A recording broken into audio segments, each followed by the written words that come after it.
मतदारसंघामध्ये किंवा तुमच्या प्रभागामध्ये लढत कशी आहे आता? आता आमच्या मतदारसंघामध्ये म्हटला तर लढत तशी तिरंगी आहे असं म्हटलं तरी काय हरकत नाही. लेडीज सीट जिथं आहे तिथं 3 उमेदवार आहेत आणि जेंट्स सीटवर मुख्यत्वे 2 उमेदवार आहेत. पण लढत होत असताना एक बाजूला पार्टी विकास कामाचे पूर्ण कोरे आहे आणि दुसऱ्या बाजूला विकास कामाचा डोंगर घेऊन मुश्रीफ साहेब आणि उमेदवार हे रणांगणात उतरलेले आहेत. जे आता लढत आहेत ते पद मिळवण्यासाठी लढत आहे आणि जे मुश्रीफ साहेबांच्या पॅनलमध्ये आहेत ते लोकांचं काम करण्यासाठी लढत आहेत. कारण गेली 10 वर्ष ते कामच करत आलेले आहेत. 10 वर्ष गेलेली बाकीची मंडळी विकास कामं करण्यासाठी किंवा गडिंग्लजचा विकास करण्यासाठी कुठं होती हे विचारण्याची वेळ आता गडिंग्लजकरांची आलेली आहे. उगाच निवडणूक आल्यानंतर निवडणूक लढायची म्हणून कोणतर उमेदवार पुढे आणून उभा करायचा ही गोष्ट काय लोकांना पटण्यासारखी नाही आहे. गल्लीबोळात फिरणारा उमेदवार गल्लीबोळात फिरणारे उमेदवार तुम्ही द्या, काय हरकत नाही, पण गल्लीबोळात फिरून लोकांची कामं तरी करायला पाहिजेत. तुम्ही काय उद्योग करता, काय नाही करता, तुम्ही कुठं असता, कुठल्या लोकांच्यात वावरता, तुमचं योगदान काय आहे, या सर्वांची चर्चा लोकांच्या मधून होते. आम्ही कधीही तुम्हाला कोपऱ्यावर बसलेले दिसणार नाही. आम्ही कधीही तुम्हाला 8:30 नंतर नॉट रिचेबल दिसणार नाही. आम्ही नेहमी तुम्हाला दिसू तर ते कामातच दिसू. आणि आजपर्यंत जी कामं केलेली आहेत आम्ही त्या कामांची यादी आमच्याकडे आहे ना, तशी कामाची यादी ते घेऊन येऊ देत. माझ्या 10% जरी कामं झाली असली त्यांच्याकडून तरी मी थांबायला तयार आहे. आता पाहिलं तर तुमच्याकडे खूप मोठी कामाची लिस्ट आहे. कोट्यावधी 50 कोटीचा फंड तुम्ही त्या प्रभाग क्रमांक 4 मध्ये आणलेला असं म्हणणं आहे तुमचं. विरोधकांच्याकडे एकही कामाची नोंद नाही आहे. तरी काय वाटतंय नेमकं हे काय आश्वासित करायलेत विरोधक? मला तसं बघितलं तर या निवडणुकीमध्ये विरोधकांना लोकांना आश्वासित करण्यासाठी काहीच नाहीये. नामदार मुश्रीफ साहेबांनी वेगवेगळ्या ठिकाणी सभा घेतल्या. मुश्रीफ साहेबांनी जे जे चुकीचे निर्णय झाले जनता दलाच्या सत्तेच्या काळामध्ये त्याच्यावर टीका केली. पण विरोधकांच्याकडून कोणत्याही प्रकारची टीका टिप्पणी अजूनपर्यंत मला दिसलेली नाही. कारण त्यांना टीका करण्याला जागाच नाही. त्यामुळे लोकांना सुद्धा समजलेलं आहे की आता निवडणूक जी आहे ती यांच्या हातातून सरकत चाललेली आहे आणि मुश्रीफ साहेबांच्या नेतृत्वाखाली घड्याळ चिन्हावर मतदान होईल आणि पुढे जो निकाल लागेल 3 तारखेला त्यामध्ये राष्ट्रवादी काँग्रेसचीच सत्ता नगरपालिकेत येईल हे लोकांनी ठाम गाठ बांधलेली आहे. प्रभाग तुमचा बघितला तर सुज्ञ मतदार आहेत, खूप चांगले मतदार आहेत तुमच्याकडे. गेले कित्येक दिवसापासून प्रचार करताय. प्रचार होत असताना उमेदवाराच्या बाबतीत काही तुलना होती का? विकास कामाबाबत तुलना झाली पाहिजे, राजकीय तुलना झाली पाहिजे, वैयक्तिक काय तुलना होती? नाही, उमेदवाराच्या बाबतीत वैयक्तिक तुलना सुद्धा होईल ना. लोक 100% करतात. लोक काय आता डोळे झाकून गप बसलेले नाही आहे. समोर उमेदवार गेला नंतर मागा लोकांची जी चर्चा असते ती कधीतरी खाजगी काहीतरी लोकांना विचारून ऐकावे.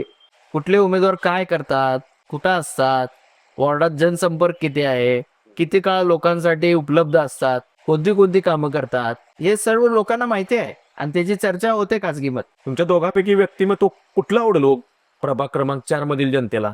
लोकांना काय व्यक्तिमत्व आवडेल किंवा काय नाही ते मी काय सांगू शकत नाही. आणि व्यक्तिमत्व आवडून काय करायचं, कामं व्हायला पाहिजे. थोडक्यात व्यक्तिमत्व म्हणजे सर्वांगीण विकास करणारे व्यक्तिमत्व.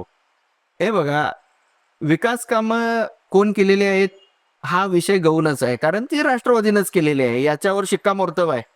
आता लोकांनी ठरवायचं आहे की आपल्याला विकास कामावर मतदान करायचं आहे की बाकी गोष्टी कम्पेअर करून मतदान करायचं. बाकीच्या गोष्टी कम्पेअर केला तरी आम्ही सरसच ठरतोय, त्यात काय वावगं नाही आहे.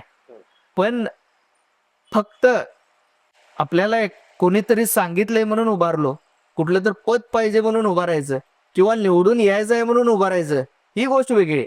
आणि आपण काम करत आलेलो आहे हेच काम पुढे ठेवण्यासाठी निवडणूक लढणं ही गोष्ट वेगळी. आम्ही आता 10-10 वर्ष आम्ही दररोज काम करून आम्हाला लोकांसमोर जाताना 50 वेळा मनामध्ये प्रश्न येतात की बाबा आपण कुठं चुकलेलो आहे का, आपल्या हातनं काही चुका झालेल्या आहेत का, आपण खरंच लोकांची कामं केलेली आहेत की नाही, इतका गांभीर्यानं विचार करून आम्ही या निवडणुकीला सामोरे जातोय. पण आता अशी एक ट्रेंड असा आलेला आहे की कोणीही या सोशल मीडियावर सोशल मीडियावर पोस्ट करा पोस्ट करा आणि आणि कामाला लागा. कामाला मग तुमचे काम काही असो किंवा नसो, आणि मला वरून सांगतात 5 वेळा त्याच्याकडे जाऊन आलो, 6 वेळा जाऊन आलो, म्हणजे पुढची 5 वर्ष येणार नाही, तो कोटा आत्ताच पूर्ण करायला चालू आहे. म्हणजे काम आपल्याला मतं पाहिजेत, त्यामुळे तुमच्याकडे ते 10 वेळा येणार. नाही नाही आणि निवडणूक झाली की पुढचे 5 वर्ष अजिबात कोणी फिरकत नाही, चला. अजिबात कोणी कामं करत नाही. म्हणजे थोडक्यात असं म्हणायचं थोडक्यात मला सांगायचं आहे, जी लोक तुमच्यासाठी 24 तास अवेलेबल आहेत, तुमची कामं करतात, तुमचे प्रश्न समजून घेतात, तुमच्यासोबत गडिंग्लजचे सगळे प्रश्न माहिती आहेत. आता आम्ही बघितला 12 महिने 24 तास तुम्ही कधीही सकाळी या, राष्ट्रवादी काँग्रेस ऑफिसमध्ये आम्ही अवेलेबलच असतो. रोज किमान 2 लोकांची कामं मार्गी लावल्याशिवाय बरोबर. आमचा दिवस जात नाही. मग एकीकडे आम्ही ही कामं करायची आणि दुसरीकडे काही पाटी पूर्ण कोरी असताना जर का आम्हाला सुद्धा त्या पारड्यात तुलना केली जाईल असं वाटत असेल तर तसं होणार नाही. लोक 100% विचार करतील. आता विरोधक निवडणुका आल्या म्हणजे सोशल मीडियाच्या माध्यमातून फक्त काम करतात, ग्राउंडवर काम त्याचं दिसतच नाही. मीच असं म्हणतोय असं नाही, लोक सुद्धा तेच म्हणतात. फक्त तुम्ही जर का ग्राउंडला सेन्स घेतला तर 100% लोक तेच म्हणतात. आणि मी काय असं म्हणणार नाही की ते प्रेझेन्स नाही किंवा काही नाही. लोक कार्यरत असतात काही माध्यमातून, पण एखादं मंडळ चालवणे किंवा एखाद्या संघटनेशी फक्त संलग्न राहणे ही गोष्ट वेगळी, आणि ग्राउंडवर उतरून ऍक्टिव्हली लोकांची कामं करणं ही गोष्ट वेगळी. आता 161 बांधकाम कामगार आमचे संभाजीनगरमध्ये झाले, त्यांना शिष्यवृत्ती भेटल्या, त्यांच्या मुलांच्या शिक्षणाचा खर्च भेटला, त्यांना बॉडी सेट दिला, त्यांना सिक्युरिटी किट दिलं. शासनाच्या भरपूर योजना त्यांना पोचवण्याचा आम्ही प्रामाणिकपणे प्रयत्न केला. त्यावेळी आमचे जे कार्यकर्ते तिथं कार्यरत होते आणि जे अजूनही आहेत त्यांनी केला. हे काम त्यांच्याकडून झालेलं आहे का हो? नाही. एक तरी बांधकाम कामगार झालेला आहे का? हा त्याच्यातला डिफरन्स आहे. त्यामुळे फक्त लोकांच्या समोर असणे किंवा लोकांच्यात असणे किंवा संपर्क असणे किंवा ओळख असणे हे महत्वाचं नाही. तुम्ही काम काय करायला लागलाय लोकांसाठी हे महत्वाचं आहे. त्यामुळेच मी तुम्हाला म्हटलंय, नातीगोती, जातपात, जवळचा लांबचा हे न बघता काम बघून लोकांनी मतदान करावं. काम बघून लोकांनी मतदान केलं तर तो माणूस तुमचा चेहरा बघून तुम्हाला मदत करत नाही.